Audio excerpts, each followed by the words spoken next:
दामी दामी हुँदैछ है काम चाहिँ प्लान्टको काम चाहिँ दामी गर्दैछ अब डल्लै छ यहाँ पुस्नुपर्ने साथीहरू अब तिहार लाग्यो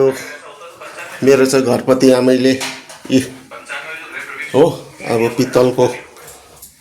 बर्तनहरू अब साफसफाइपट्टि लागेको छ टिलिक्कै टल्काउनु थाल्यो हाम्रो घरपति आमैले अब यसरी यति टिलिक्कै बनाएको छ अन्त सुन जस्तै देखिसक्यो हो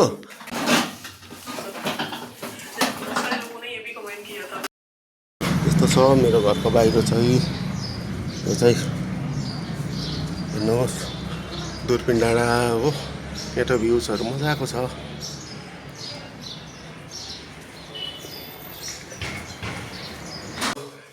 हाम्रो त घरपति आमैले सबै चिज टल्काउनु थालिसक्यो अब यति टल्काएर फेरि पेसोकतिर पनि त टल्काउनु जानुपर्ने छ घरमै टल्काइराखेको छ यति टल्काएर फेरि पेसोक घर जानुपर्छ पेसोक घरमा पनि टल्काउनु पर्छ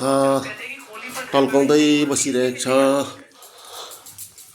अब तिहार आयो सबैको घर टिलिक्कै हुन्छ हामीले त फेरि यो घरलाई टल्काएर छोडेर जानुपर्छ ह्याप्पी दीपावली सबैलाई